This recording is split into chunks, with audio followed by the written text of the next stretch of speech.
त्वं नमामि श्रीहरिप्रिये गोरोचनरूपं मनहरौश्च कान्ति देहं ताम्बूलसेवाप्रदये देवी ललिता देव्यै नमो नमः वृन्दावै तुलसी देव्यै प्रियावै केशवस्य च विष्णुभक्ति प्रदे देवी सत्यवत्यै नमो नमः जय रूप सनातन भट्ट रघुनाथ श्रीजीव गोपाल भट्ट दास रघुनाथ এই ছয় গোসাই করি চরণ বন্দন যা হইতে বিঘ্ন নাশয় অভীষ্ট পূরণ এই ছয় গোসাই যার মুই তার দাস তা সবার পদরে মোর পঞ্চগ্রাস তাদেরও চরণ সেবী ভক্তা শনিবাস জনমে জনমে হয় আমার এই অভিলাষ মধুস্নেহং সমাযুক্তং প্রেমাসক্ত মহাশয়ং বৃন্দাবনে রাসরতং বন্দে শ্রীমধু পণ্ডিতং নমো ধর্মায় মহতি নমো কৃষ্ণায় বেদসে ব্রাহ্মণেভ্যো নমস্কীর্ত ধর্মান্ধক্ষে সনাতনা পাঞ্চাকল্পতরুণভস্য কৃপা সিন্ধুবৈব চ পতিতানাং পাবনেভ্যো বৈষ্ণবেভ্যো নমো নমঃ সকল শ্রোতা ভক্ত বৈষ্ণব মাতৃজনে আমি করি নমস্কার সবে চরণ ধুলি দেব মস্তকে আমার হরে কৃষ্ণ কৃষ্ণ কৃষ্ণ হরে হরে হরে রাম রাম রাম হরে হরে শ্রী গুরু প্রেমানন্দ সীতানাথ নিতাই গৌর হরি বল শ্রী গুরু প্রেমানন্দ সীতানাথ নিতাই গৌর হরি বল শ্রী গুরু প্রেমানন্দ সীতানাথ নিতাই গৌর হরি বল।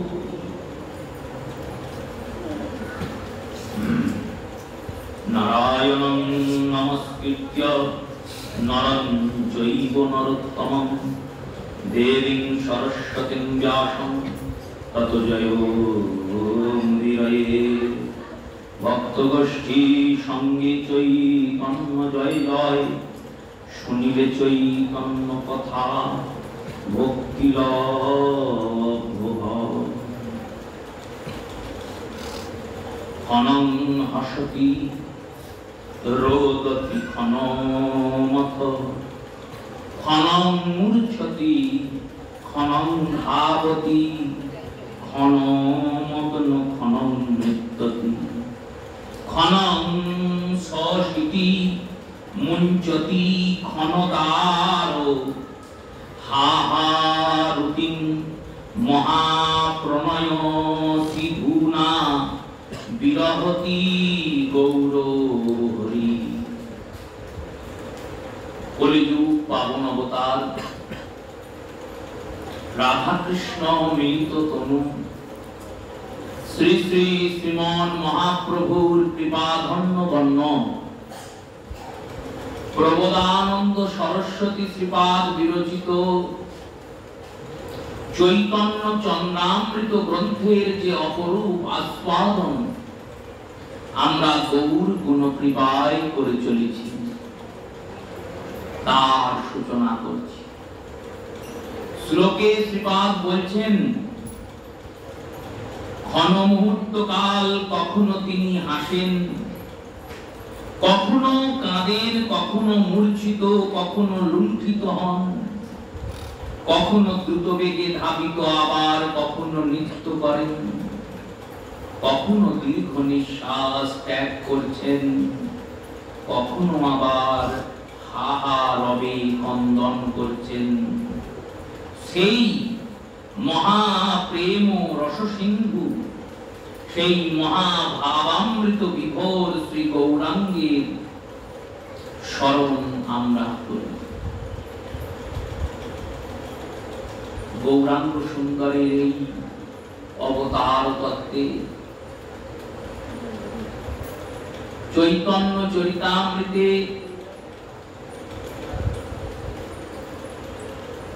কৃষ্ণদাস কবিরাজ গোস্বামী তিনি বললেন, ভক্তভাব অঙ্গীকার করি গৌর অবতার। এই ভক্তভাবের অঙ্গীকার, ভক্ত তো ভগবত ভজন করার জন্যই জন্মিয়েছেন, তার তো কর্মই ভগবানের ভজনা করা। অনন্ত কোটি ব্রহ্মাণ্ডে যত জীবাত্মা আছেন,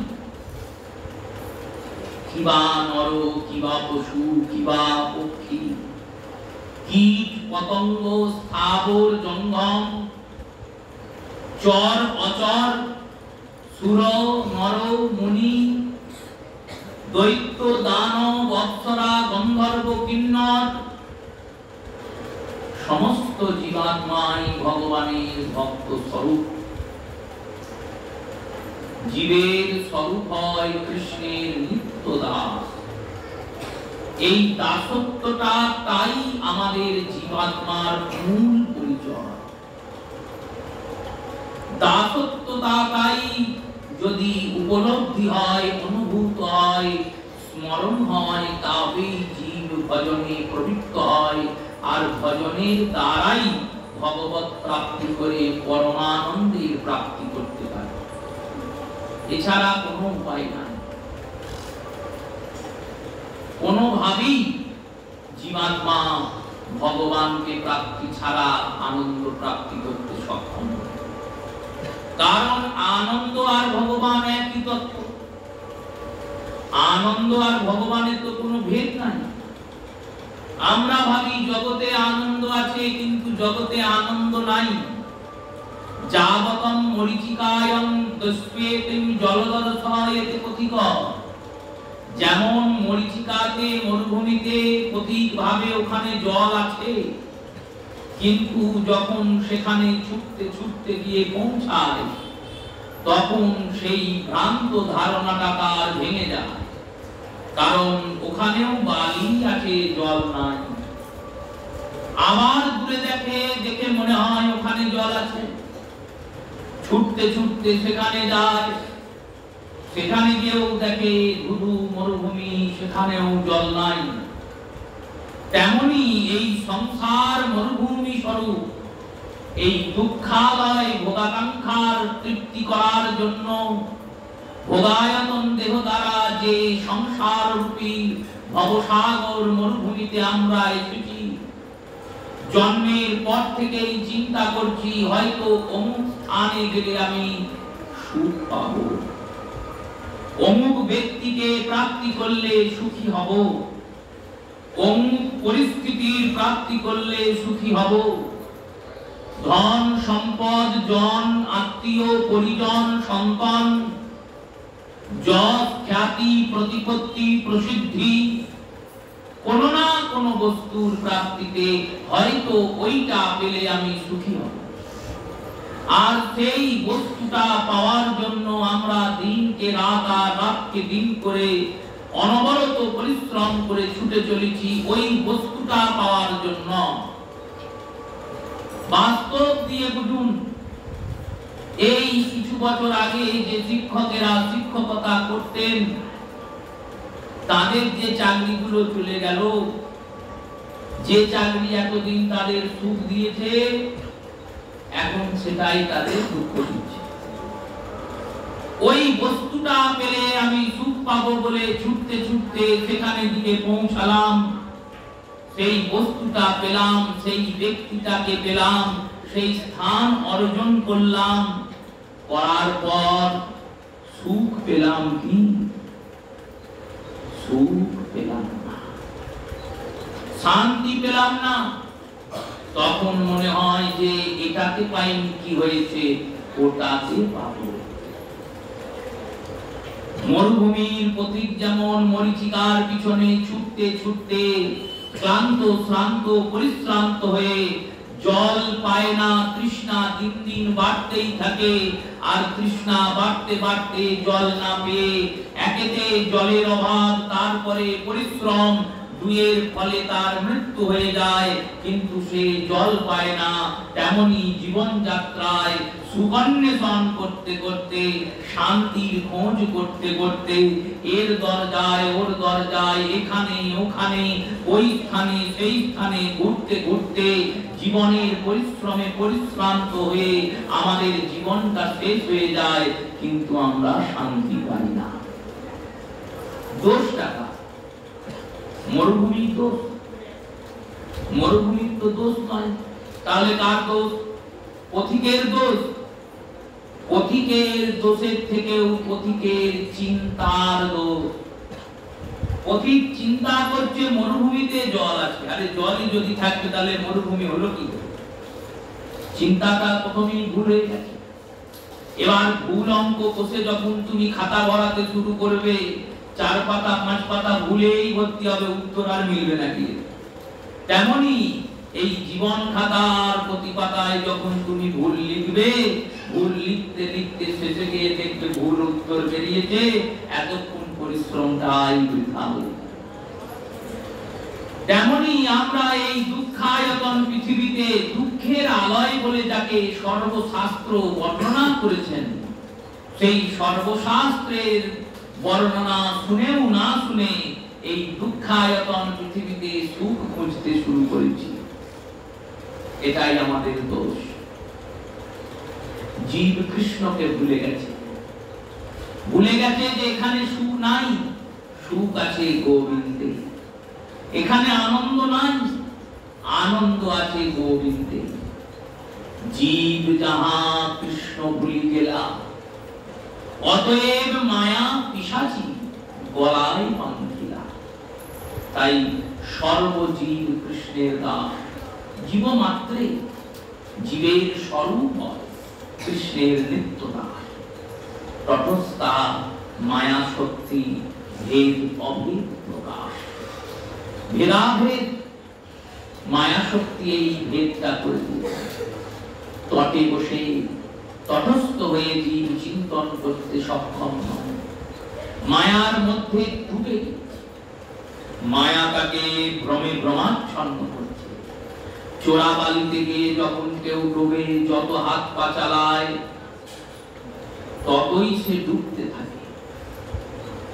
বলল যদি হাত পা না চালায়, চুপচাপ দাঁড়িয়ে থাকলে, তাহলে তো আর ডুববে না। বলল না না, তাও ডুববে। তাহলে সে বাঁচবে কি করে? কোনো কারণেই চোরাবালিতে পড়েছে। হাত পা চালালে ডুবে যাবে, হাত পা না চালালেও ডুবে যাবে।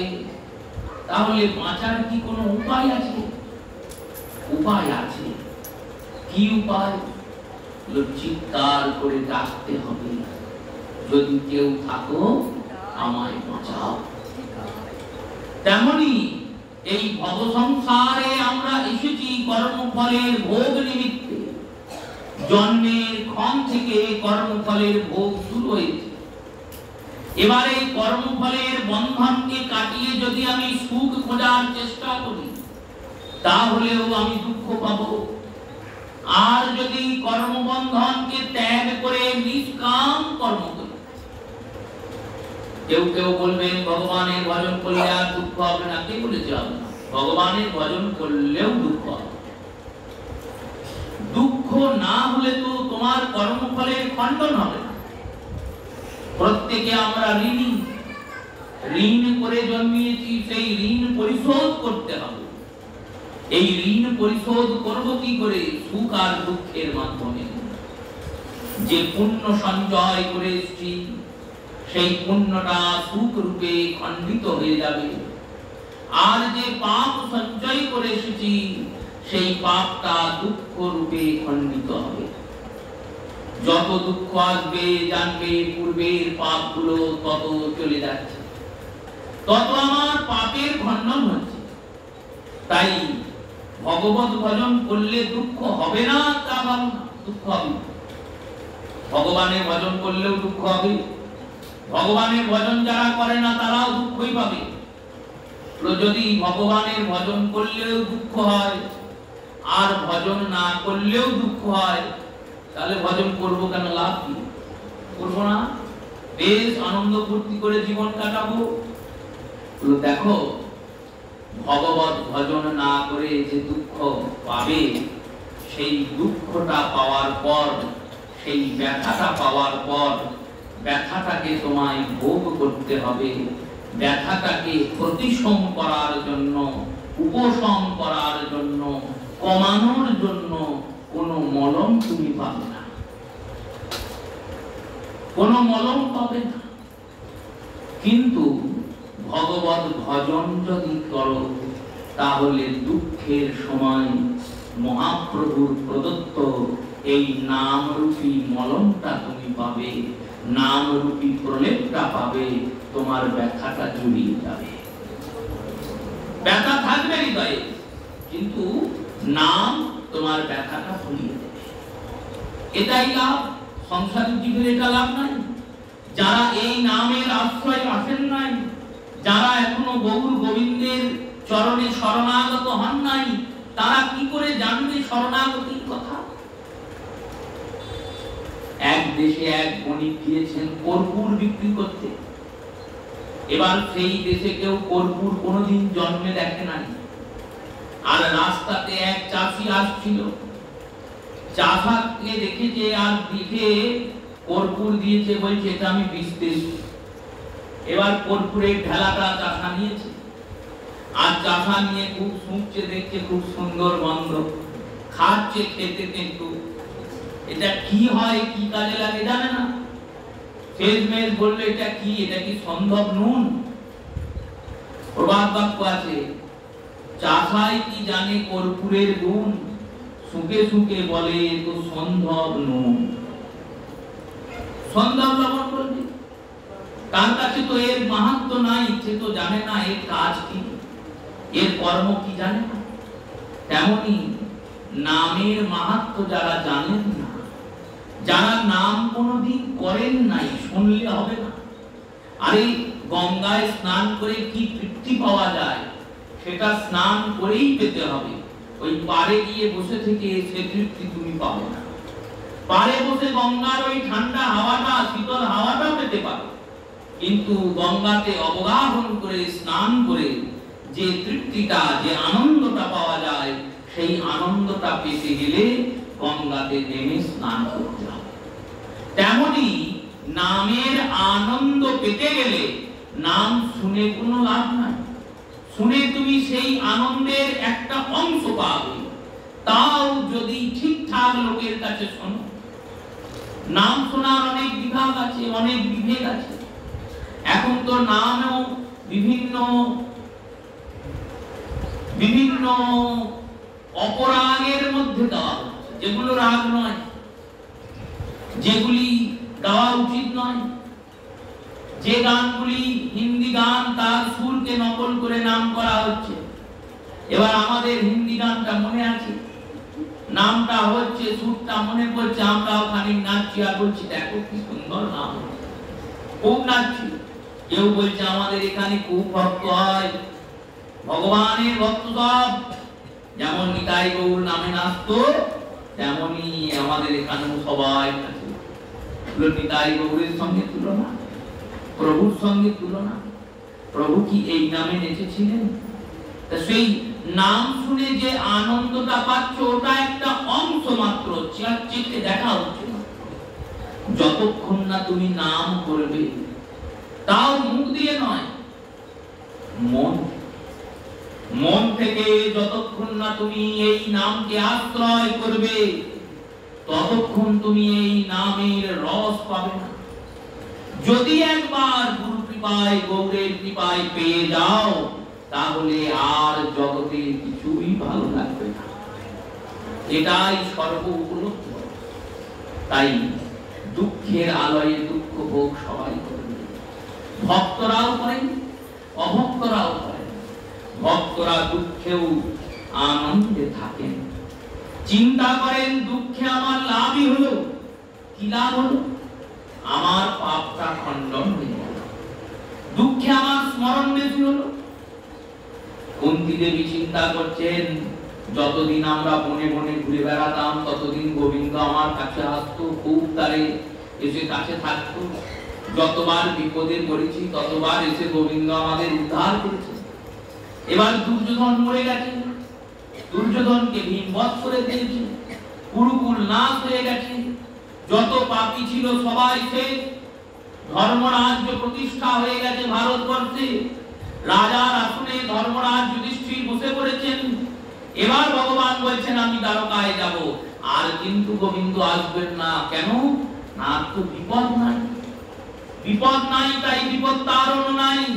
কুন্তী দেবী বলছে প্রভু, তাই যাওয়ার আগে যদি কিছু দিয়ে যেতে হয় আমায় দিয়ে যাও। কি না? বিপত্ত সন্তু পুনঃ পুনঃ ন কোন সুখম হবে। বিপত্তি যেন আমার জীবনে বারবার বারবার ফিরে ফিরে আসে। গোবিন্দ বললেন, আর কত বিপত্তি নেবে গো? সারা জীবনই তো তুমি দুঃখে কাটালে, সারা জীবনই তো তুমি বিপদে বিপদে চললে, এখনো বিপদ নেই। ভগবানকে বলছেন বিপত্তি সর্বশ্রেষ্ঠ বন্ধু। কেন? যস্য ভগবৎ পুনঃদর্শন। যে বিপত্তির সময় মানুষ বারবার ভগবানের দর্শন করে, অথবা ভগবান বারবার ভক্তকে দর্শন দিতে না। গজেন্দ্র ওই গ্রাহটা ধরেছিল বলেই তো স্তুতি করেছিল, না হলে স্তুতি করতো? পার হয়ে চলে যেত, মনের আনন্দে ফুর্তিতেই থাকতো। কিন্তু যেই না গ্রাহ ধরেছে, কুমিরে ধরেছে, অমনি গজেন্দ্র স্তুতি করেছে। তাই ভগবত ভজনের জন্য দুঃখ অনিবার্য। দুঃখ আছে বলে ভজন বেশি আছে। ভক্তরা চিন্তা করে আমার ভগবান আমায় খুব ভালোবাসেন। যাকে ভালোবাসা হয় তাকেই বকা হয়, তাকেই দণ্ড দেওয়া হয়, তাকেই যেমন অনুরাগপূর্বক প্রেম করা হয় তেমনি তাকেই শাসন করা হয়। শাসন সবাইকে করা হয় না, প্রেম সবাইকে করা যায়, শাসন আপনজনকে করে। এক জায়গায় কতগুলো ছেলে পিলে খেলা করছে, বাবা মা গিয়েছেন। যখন মিষ্টি কিনে নিয়ে যাবেন তখন কি নিজের ছেলের জন্য কিনে নিয়ে যাবেন? যেতেও পারে, এখন তো যুগটা এরকম হয়ে গেছে। হয়তো নিজের ছেলেকে গিয়ে ডাকবে, ডেকে বলবে তুই এখানে আয়, এটা খেয়ে চলে যা। অতগুলোর জন্য মিষ্টি কিনতে পারবে। এবার এই যে স্বার্থপর যুগ হয়ে গেছে না, এই যুগের প্রভাব কি দেখুন। আমরা জল চেয়ে পাই না কোথাও। কোথাও গিয়ে যদি জল তেষ্টা পাই, কাউকে জিজ্ঞেস করবো কল কোথায়, কাকে জিজ্ঞেস করবে? রাস্তা আছে, বাড়ি আছে, ঘর আছে, কিন্তু কারোর দরজা খোলা নাই, সবার দরজা বন্ধ। জিজ্ঞাসা কাকে করবে? যদি ভুলে তুলেও কারোর ঘরে বেল দিয়ে দাও, বেল বাজিয়ে দিয়েছো, সে উপর থেকে দেখবে, তোমার মুখটা দেখবে, মাথায় তিলক আছে, ভাববে ভিখিরি, বলবে এখন আসতে হবে, আর ভিক্ষা দিন আমরা আজকে। তুমি চাইছো জল, কারোর ঠিকানা জিজ্ঞাসা করছো। এখন তো যুগের পরিস্থিতি এরকম, কেউ কারোর খোঁজ নেবে না, কেউ কাউকে ভালোবাসবে না। মানুষের মধ্যে মানসিকতা, মানবতাটা আস্তে আস্তে লোপ পেয়ে যাচ্ছে, আস্তে আস্তে মানুষ যন্ত্র হয়ে যাচ্ছে। এই রূপে সমাজ।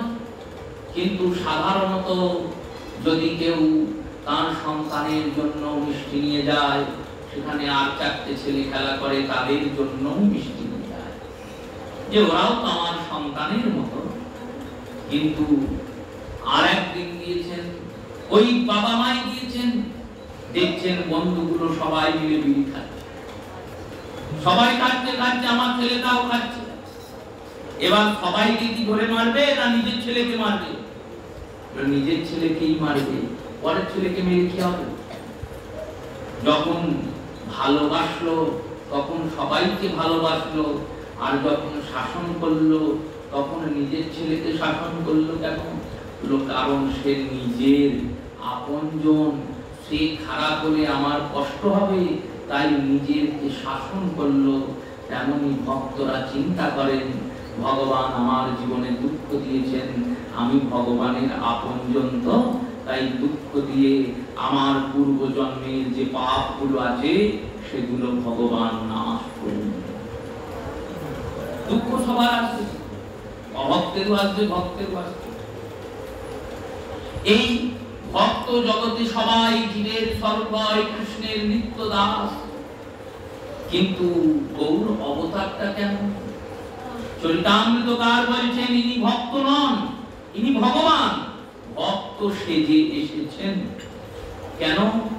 না ভক্তের ভক্তির পরাকাষ্ঠা, পরাকাষ্ঠা মানে সর্ব উচ্চ স্থান, যার উপরে আর যাওয়া যায় না, কেউ যেতে পারবে না, না ভূতম না ভবিষ্যৎ।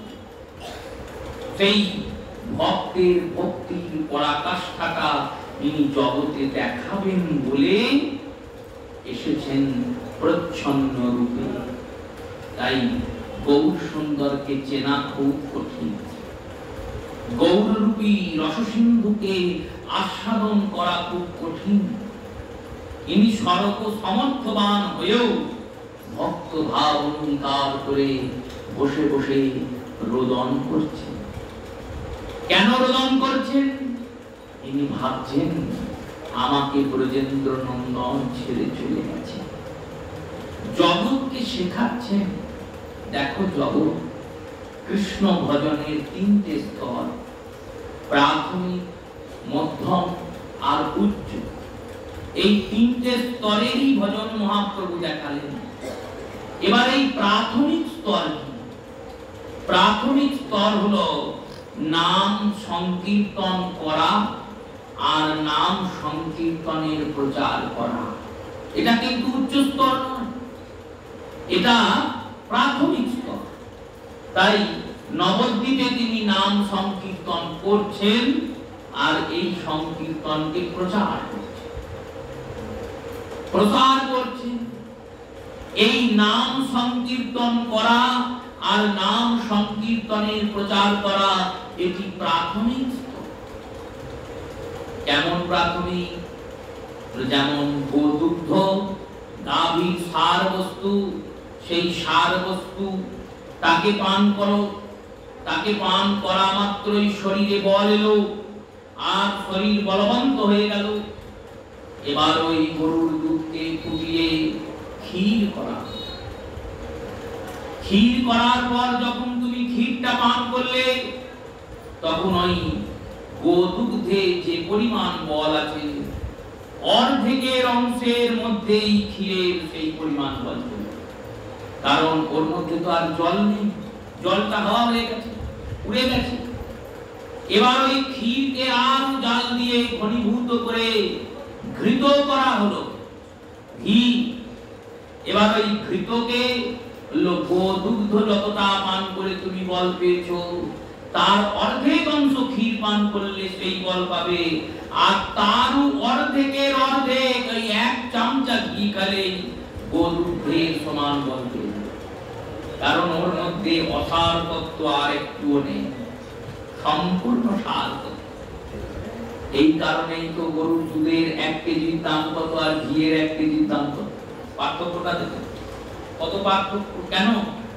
ওর মধ্যে অসার আর নেই, জাল দিয়ে দিয়ে সব জল বেরিয়ে গেছে, শুধু সারটা বেরিয়েছে।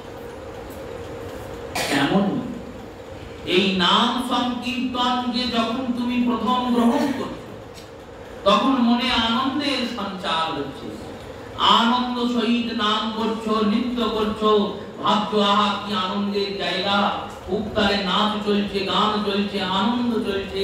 মহাপ্রভু নৃত্য করছেন না?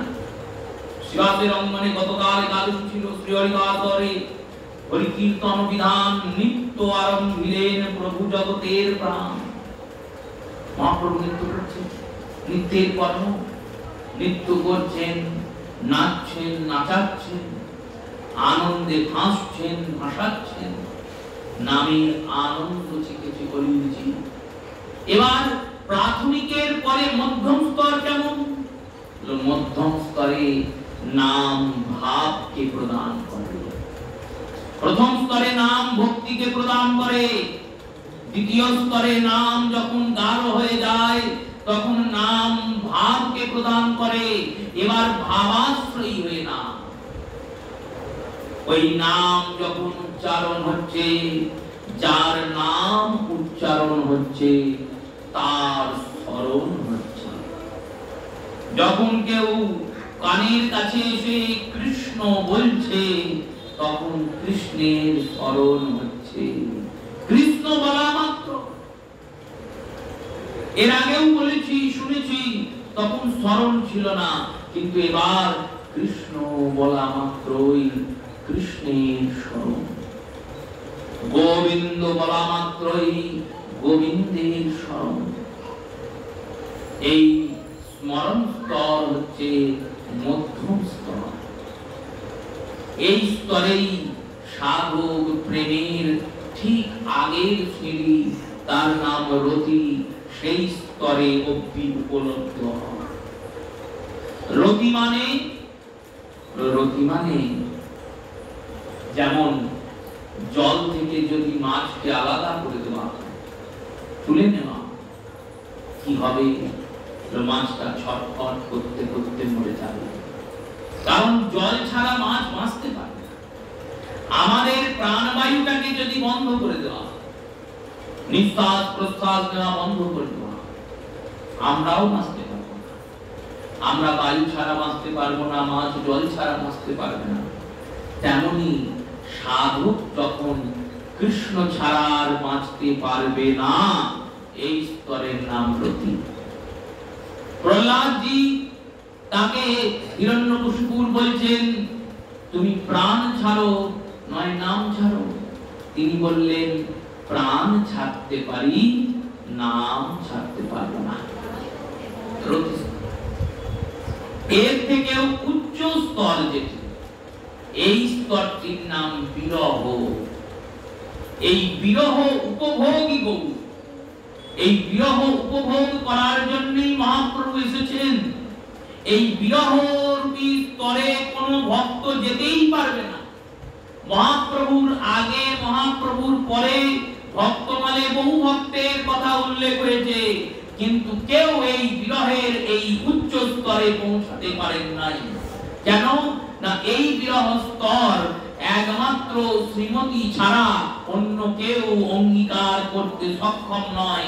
তার হৃদয়টা ফেটে চৌচির হয়ে যাবে, সঙ্গে সঙ্গে মৃত্যু ঘটে যাবে, কিন্তু একমাত্র রাধারানী পারেন এই বিরহকে সহ্য করতে। এই বিরহকে সহ্য করে সেই বিরহ রূপী কৃষ্ণের স্মরণ চিন্তন করে নিজেকে হৃদয়ে রাখতে। এই বিরহ স্তরটি কেমন? এই বিরহ স্তরটি সর্বোচ্চ স্তর।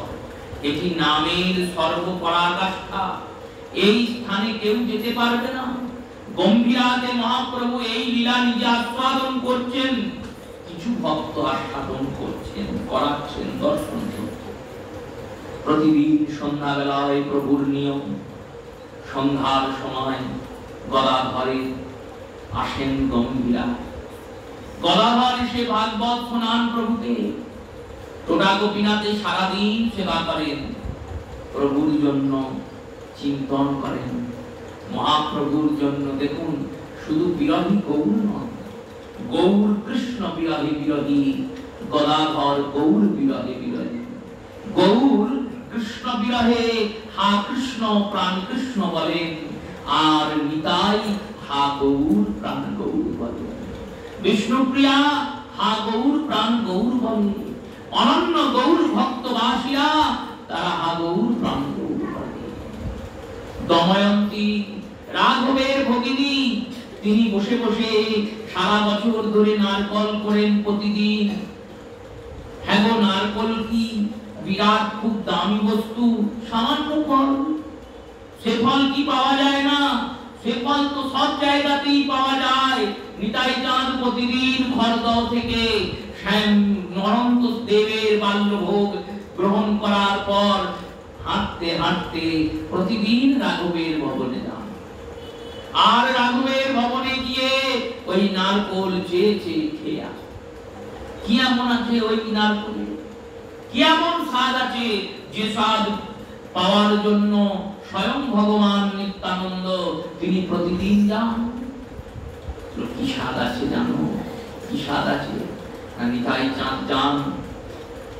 নিতাই চাঁদ জানেন দময়ন্তী প্রতিদিন নারকোল নিয়ে বসে, একটি করে নারকোল প্রতিদিন করেন, কুড়ে তাতে এলাচের গুঁড়ো, শর্করা, তখন তো চিনি আবিষ্কার হয়নি, মহাপ্রভুর সময় কিন্তু চিনি ছিল না, গুড় আর খণ্ডকে মিশিয়ে সুন্দর নাড়ু করে রেখে দেন, প্রতিদিন নাড়ু করেন।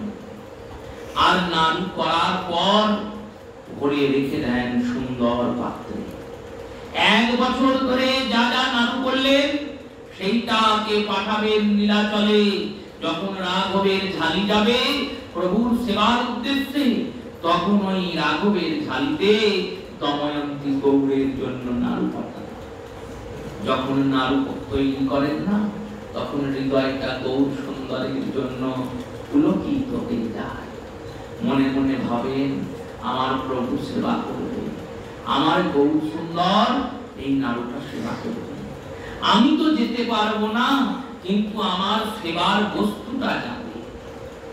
এই গৌর অনুরাগের বাঁধাই করা, শুধু হাত দিয়ে বাঁধেন না, মন দিয়ে গৌর অনুরাগের পূর্ণ করে দময়ন্তী ওই নাড়ুগুলো বাঁধেন।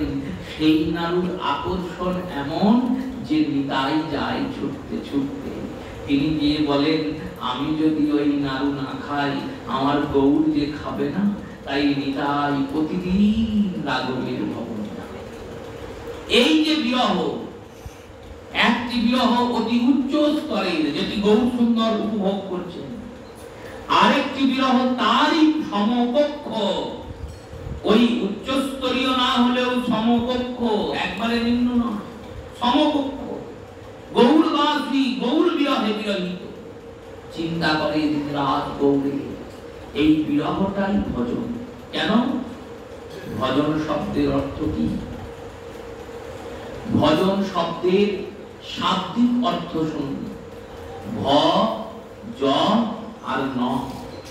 এর মধ্যে জটি বাংলা বর্ণে জ দুটো আছে, অন্তর্জ আর বর্গীয় জ।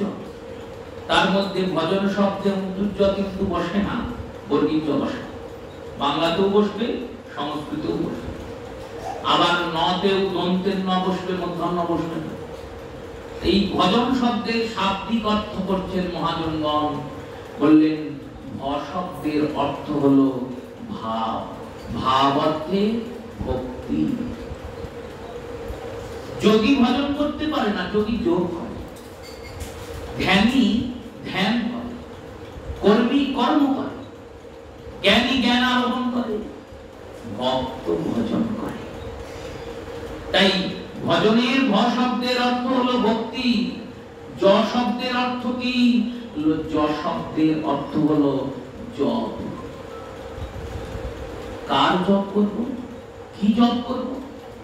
এই জয়ের পরে যে ন বসেছেন, এই ন শব্দেই উচ্চারণ করে বলছেন কার জপ করবে জানো? কার? না, নামের জপ করবে। এই জপ, নাম, ভক্তি, এই তিন যে কর্ম, এই তিন কর্ম শরীরের কোন কোন অঙ্গ দ্বারা হবে?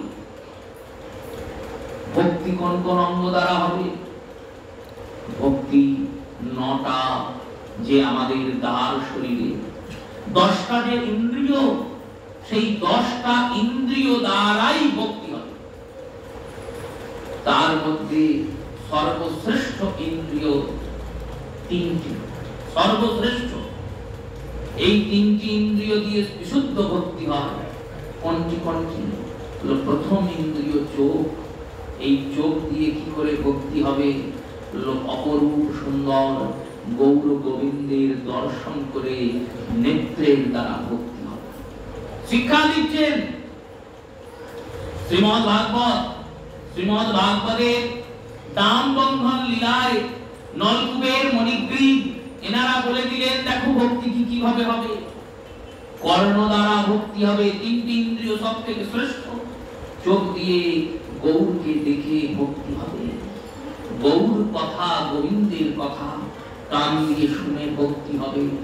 আর মুখ, এ তো সর্ব ইন্দ্রিয়ের মধ্যে শ্রেষ্ঠ, কারণ চোখ শুধু দেখতে পারে, কান শুধু শুনতে পারে, মুখ নাম করতেও পারে, আবার প্রসাদ গ্রহণ করতে পারে। দুটো পারে মুখের মধ্যে জীব আছে, এই জীব গোবিন্দের অধরামৃত রূপী প্রসাদ গ্রহণ করতে সক্ষম, আর এই জীবই ভগবানের নাম উচ্চারণ করতেও সক্ষম। এর এত ক্ষমতা। তাই এই তিনটি অঙ্গ, এরপরে যে অঙ্গগুলি আছে হস্ত, পদ, বায়ু, প্রস্থ আদি, এরাও ভক্তি করে। তাই কায় দ্বারা ভক্তি হবে। জপ কায়িক, বাচিক, মানসিক। কায়িক জপ, বাচিক জপ, মানসিক জপ, উপাংশ জপ। আর নাম, নাম দেহ দ্বারা নাম, আর মন দ্বারা নাম। ভজনের মূল শুদ্ধ শাস্ত্রীয় সিদ্ধান্ত কৃষ্ণ স্মরণম অতঃ ভজন মূলম। ভগবানের স্মরণ করাটাই ভজনের মূল। মূল মানে শিকড়। যেমন গাছের শিকড়টা আসল, গাছের ডাল কাটলেও গাছ বাঁচবে, ফুল তুলে নিলেও গাছ বাঁচবে, কিন্তু শিকড় কেটে দিলে গাছ বাঁচবে না। তেমনি এই ভগবত ভজনে অন্যান্য অঙ্গগুলি গৌণ রূপে, মুখ্য রূপে ভগবত স্মরণ, ভগবত চিন্তন। এই চিন্তনটা যখন ভগবানকে আমি পেয়ে যাব তখন অধিক হবে, না ভগবানকে না পেলে অধিক হবে, না পেলে অধিক হবে। গৌরে যতক্ষণ গৌর সুন্দর ছিলেন গৌর মণ্ডলে, ততক্ষণ সবাই গৌরের চিন্তা করতো ঠিকই, কিন্তু সবসময় করত না। যেদিনকে মহাপ্রভু এই গৌর মণ্ডল শূন্য করে নীলাচলে গিয়ে বসলেন, সেই দিন থেকে গৌরবাসীরা প্রত্যেকে দিন রাত শুধু গৌর চিন্তা করে। এটাই ভজনের। এই ভজনটা শেখাবেন বলে প্রভু এসেছেন, তাই তিনি কখনো কাঁদছেন। অনন হাসতি, হাসেন মনে মনে আনন্দে, আনন্দে হাসেন। কেন আসেন? উজ্জ্বল নীলমণিতে বললেন অনুরাগ প্রথম লক্ষণম, প্রেমের প্রথম লক্ষণ। প্রেম যখন প্রথম আগমন করে তখন প্রিয়ের চিন্তা করে বা প্রিয়তমের চিন্তা করে, প্রিয়তমা বা প্রিয়তম কখনো মনে মনে নিজে এমনি হাসে। এবার উজ্জ্বল নীলমণিতে তো আর আমাদের এই জাগতিক প্রেমের কথা বলছেন না, তিনি কৃষ্ণ প্রেমের কথা বলছেন। রাধারানী বসে আছেন, বসে থাকতে থাকতে হাসছে। সখী বলছে হাসছিস কেন? শ্রীমতীকে জিজ্ঞাসা করছে। শ্রীমতী বলছেন শোন শোন, আজকে কি হয়েছে জানিস? কি হয়েছে? না আমি যমুনায় জল আনতে গিয়েছিলাম, এক কাঁধে কুম্ভ করি যমুনায় জল ভরি, জল আনতে মই যাই, এক কাঁধে কুম্ভ নিয়ে আমি যমুনায় গিয়েছি। যমুনায় গিয়ে যেই জলটা ভরেছি না, কলসিটা যেই জলে ভরেছি, আর জল থেকে কলসিটাকে তুলছি, তখন দেখছি যমুনার ভিতরে কৃষ্ণ বসে আছে, আর বসে আছে হাসছে। আমি ভাবলাম একই রকম হলো, যমুনার জলের ভিতরে ঢুকলো কখন, আর ঢুকে বসে বসে হাসছে। তারপর চিন্তা করলাম ও তো সব পারে। কালীয় দমন যখন করেছিল যমুনায় ঝাঁপ মেরেছিল, আর যমুনায় ঝাঁপ মেরে তখন কতক্ষণ ধরে ভেতরে লড়াই হয়েছে, ভেতরে ভগবান কথাও বলেছেন। শ্রীমদ্ ভাগবতে প্রমাণ তো, কালীয়র পত্নীদের সঙ্গে গোবিন্দের কথা হয়েছে। কালীয়র পত্নীরা বলেছেন তুমি ফিরে যাও, জলের তলায় কথা হচ্ছে। ভগবান বলছেন আমি ফেরার জন্য তো আসি নাই, আমি একে মর্দন করেই যাব। কালীয়র সঙ্গেও কথা হয়েছে যমুনার তলায়। তারপরে তো ভগবান কালীয়র উপর উঠেছেন, তারপরে ভগবান যমুনা থেকে বেরিয়েছেন। তাহলে যে জলের ভিতরে গিয়ে হাঁটতে পারে, খেলতে পারে, নাচতে পারে, মারতেও পারে, কালীয়কে মেরেছেন, প্রহার করেছেন, এত কিছু করেছেন, কথাও বলতে পারে, আর তার দম আটকায় না, কিছুই হয় না, সে তো সব পারে। কর্তুম অকর্তুম অন্যথা কর্তুম সর্বসমর্থবান। তাহলে মনে হয় যমুনাতে আজকে বেটা লুকিয়ে বসে আছে, আমি যে আসবো জেনে যমুনার তলায় বসে আছে। এই বলে আমি কলসিটা রেখে যেই যমুনাতে হাত দিয়েছি, ওম দেখছি যমুনাতে হাত দেওয়া মাত্র জলটা নড়ে গেল আর কৃষ্ণও সরে গেল। এই কিরকম মায়া হলো, বুঝতে পারলাম না তো ব্যাপারটা। এই বলে আমি চলে আসছি, পাশ থেকে সখী বলছে বুঝতে পারিসনি? কি না, এ মায়া নয়, এটা তোমার ভ্রম হয়েছে। কেমন ভ্রম? তুমি কৃষ্ণকে দেখো। আমরা তাহলে আমি কি কৃষ্ণকে দেখি নাই? না, দেখেছো কৃষ্ণকে, কিন্তু কৃষ্ণ যমুনার জলে ছিল না। কোথায় ছিল? কৃষ্ণ ছিল কদম্বের ডালে। এই কদমের ডালে বসেছিল আর তার প্রতিবিম্বটা যমুনার জলে পড়ছিল।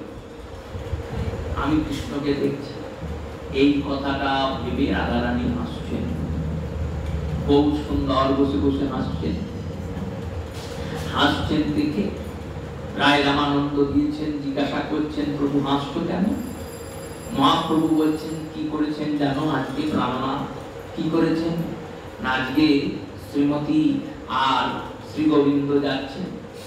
এবার যেতে যেতে একটা ফুল দেখে রাধারানীর মনে হয়েছে ফুলটা খুব সুন্দর। সখীকে বলছে ললিতে, ললিতে ওই ফুলটা আমাকে পেতে দাও। ললিতা বলছেন আমার কি অত দূর অব্দি হাত যাবে? তুমি চেষ্টা করে দেখো। এবার রাধারানী চেষ্টা করছেন ফুলটা পাড়া ধরার। যখনই পৌঁছাচ্ছেন হাত থেকে পিছলে চলে যাচ্ছে, ফুলটা পাচ্ছেন না। গোবিন্দ এই পরিশ্রম দেখে উঠেছেন গাছের উপরে, আর গাছের উপরে উঠে পা দিয়ে ডালটাকে নামিয়ে দিয়েছেন। যেই নামিয়ে দিয়েছেন শ্রীমতীর হাতের নাগালে ডাল এসেছে। এক হাতে ডালটা ধরেছেন, এক হাতে ফুলটাকে ধরে পাড়তে যাবেন, অমনি গোবিন্দ পাটা সরিয়ে দিয়েছেন। যেই সরিয়ে নিয়েছেন ডালটা উপরে উঠতে লেগেছে, আর শ্রীমতী হা ললিতে হা বিশাকে বলে পড়ছেন। আর যখন ভূমিতে পড়ছেন তখন সেই দৃশ্য মনে করে মহাপ্রভু হাসছেন। প্রবোধানন্দ লিখেছেন রসসুধানিতে শ্লোক, যে রাধারানী কবে এইরকম করে হা ললিতে হা বিশাকে বলে আমাকে ডাকবেন, আর আমি কবে গিয়ে শ্রীমতীকে হা প্রাণধিকে বলে ধরব। তাই ক্ষণম হসতি রোদতি ক্ষণম, কখনো আবার বসে বসে কাঁদেন মহাপ্রভু, চুপচাপ থাকেন। এই ক্রন্দন হয়। কখনো কখনো নৃত্য করেন, কখনো কখনো ছুটে পালান, কোথায় কৃষ্ণ, কোথায় আমার প্রাণনাথ, কোথায় গিয়ে লোকালে তুমি? এই বিরহ, এই বিরহের এখানে সব দার্শনিক তাদের কলম ফেলে দিল। সব জ্ঞানীরা হার স্বীকার করলেন, বললেন ভগবত তত্ত্ব আর বোঝা যাবে না। কেন না, ভক্ত ভগবানের জন্য বিরহিত হতেই পারেন। ভক্ত তো ভগবানকে পায়নি, তাই বিরহিত হয়েছেন। কৃষ্ণের জন্য কোন ভক্ত বিরহিত হতে পারেন, মীরা বিরহিত হতে পারেন। কৃষ্ণের জন্য সুরদাস বিরহিত হতে পারেন। কৃষ্ণের জন্য মাধব বিরহিত হতে পারেন।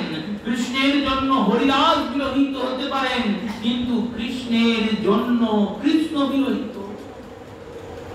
এ কোনখানকার আস্বাদন?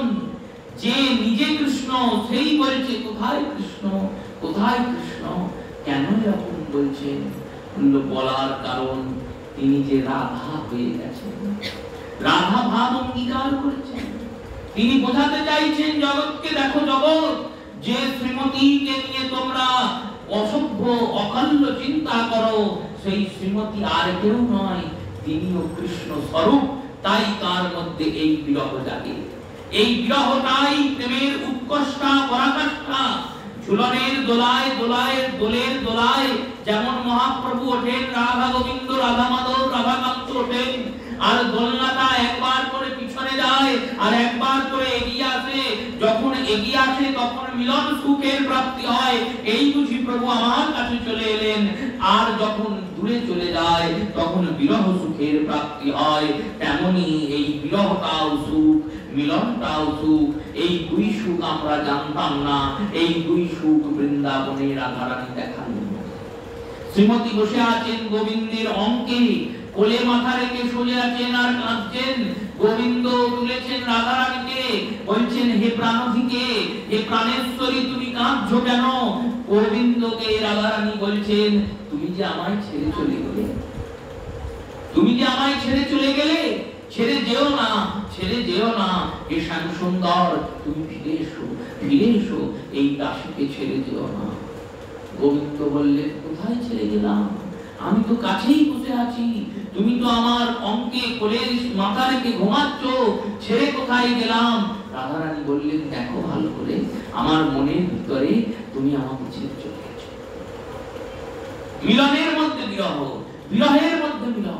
যখন বিরহে থাকেন তখন চিন্তা করেন কখন গোবিন্দকে পাবো, আর যখন গোবিন্দকে পান তখন চিন্তা করেন আর কিছুক্ষণ পরেই তো গোবিন্দ ছেড়ে চলে যাবে। এই যে স্মরণ, এই যে চিন্তন, এরই নাম ভজন। এই ভজনকে শেখানোর জন্য, এই ভজনকে জানানোর জন্য, এই রাধার মহিমাকে জানানোর জন্য গৌরাঙ্গের অবতার। তাই সেই গৌরচন্দ্রের চরণে যাতে রতি হয়, গৌরচন্দ্রের চরণে যাতে মতি হয়, সর্বশেষ ওই গৌরহরির চরণে যাতে গতি হয়, এই উপবিলাস গৌরহরির চরণে জানিয়ে প্রত্যেক মাতা ভক্ত বৈষ্ণব চরণে প্রণাম করব। শ্রী গুরু প্রেমানন্দ সীতানাথ নিতাই গৌর